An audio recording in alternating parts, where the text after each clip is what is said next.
Hjarnar, þú hafðir 1 af 2 Íslandsmeistaratitil í heilu, til hamingju með það. Hvernig var svo seinna hlaupið og bara þetta allt í heildina, hvernig var þetta? Sko seinna hlaupið byrjaði bara mjög vel sko og bara fyrstu 10-11 kílómetrarnir voru bara léttir og ég reyndi að fatta líka, þetta hlýtur að vera Íslandsmet í 50 km hlaupi. En ég veit ekki hvort það er til, en það er annað mál sko. Síðan svona einhvern veginn, eftir ég var búinn með 53-4 km, þá byrjaði þetta að þyngjast verulega og þá var þetta svipuð upplifun fyrir öll síðustu svona 5 km í maraþon, nema þetta voru síðustu 10 km og þá var þetta rosalega erfitt. Það sem ég varst merkilegt við þetta, hvað þetta leið hratt.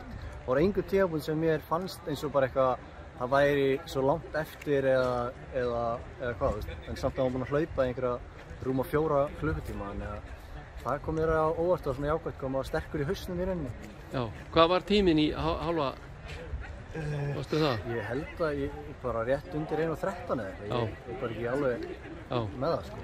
Ok, en þú allavega, þú fórst að stað með ákveðið svona markmið, að gera þetta svona til þess að búa til ákveðið svona æfinga-moment fyrir því sko. Finnst þér þú að hafa náð því dæmi í þessu? Algjörlega sko, og það er kannski sem að er líka skemmtilegt við þetta er að maður náttúrulega þjálfa Þóról sem að vann þetta og hann er bara drullu sterkur og þannig að maður er bara ánægður að sé hann koma á, ég held að hann hefði verið að slá Íslandsmetið í sínum aldursflokki, þannig að það er bara mjög sterkt.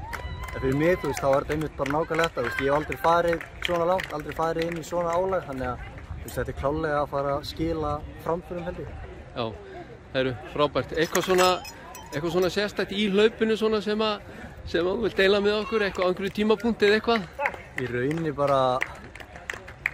Í rauninni er þetta, það sem ég finnst merkilegast við þetta er bara að maður hafi náð að vera í augnablikinu allan tíman. Það hafa aldrei verið eitthvað sem ég var að hugsa 50. kílómetra eða 20. eða 30. eða 60. eða eitthvað. Ég var bara alltaf að taka 1 kílómetr í einu og mér finnst það líka, er mjög mikilvægt að hafa í öllum hlaupum að taka bara 1 kílómetr í einu. Já. Hvað er svona framhaldið hjá þér? Er eitthvað í vor eða eitthvað eða næsta sumar eða helga eftir að koma með plan eitthvað? Ég er ekki alveg komið með plan en ég held að sé svona líklegast að ég myndi hlaupa maraþon næsta haust aftur og vera núna að taka bara góða endurheimt eftir þetta. Ég er náttúrulega ennþá bara áfram í tímabilinu og síðan eftir að sjá til að mögulega stefna á 800 metra innanhús. Já, herru, frábært. Gangi þér vel. Takk.